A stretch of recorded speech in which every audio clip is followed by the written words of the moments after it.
சாய் பக்தர்களுக்கு என் அன்பு வணக்கங்கள். ஓம் சாய்ராம். என் அன்பு குழந்தையே, உன் திருமணத்தை நானே என் ஆசீர்வாதத்துடன் நடத்தி வைக்கப் போகின்றேன். நீ இதுவரை எனக்கு திருமணம் ஆகவில்லையே என்று வருந்துகிறாயா?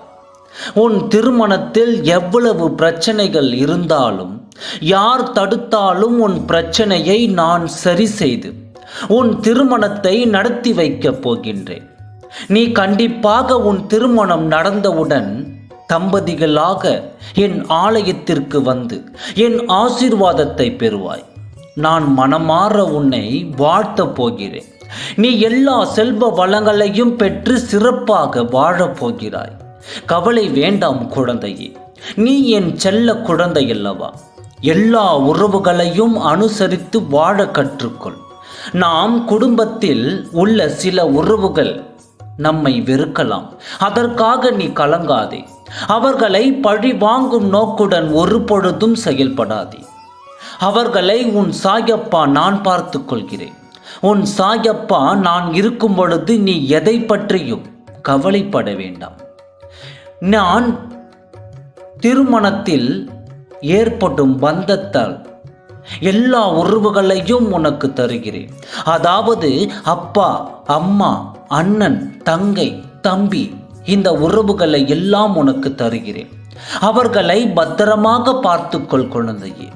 சில நேரங்களில் அவர்களிடையே மனக்கசப்பு, வாக்குவாதங்கள் ஏற்படலாம்.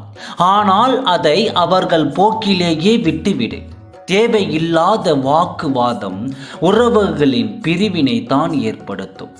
ஆகையால் பிரிவினை ஏற்படுத்தும் எந்த செயலையும் செய்ய வேண்டாம் குழந்தையே. உன் திருமணத்தில் ஏற்படும் சந்தோஷத்தை நினைத்து நீ பூரிப்பு அடையப் போகின்றாய். உன்னை சொந்தங்கள் கொண்டாடப் போகின்றன. என்னை நம்பு, தைரியமாக இரு. திருமண பந்தத்தில் புதிதாக கால் பதிக்கும் என் குழந்தைக்கு என் வாழ்த்துக்களை தெரிவித்துக் கொள்கிறேன். நீ மற்றவர்கள் என்ன சொல்கிறார்கள் என்பதை பற்றி கவலைப்படாதே. யார் என்ன சொன்னாலும் சரி, என் குழந்தையை சரியான இடத்தில் தான் அமர வைக்கப் போகின்றேன். உனக்கு வரக்கூடியவர்கள் எப்படி இருப்பார்கள் என்று கவலை வேண்டாம்.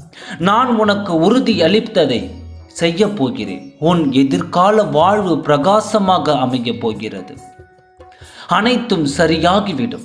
நீ உன் குடும்பத்துடன் சுற்றமும் சூழ எல்லா செல்வ வளங்களையும் பெற்று சந்தோஷமாக வாழப் போகிறாய். ஓம் சாய்ராம். நன்றி, வணக்கம்.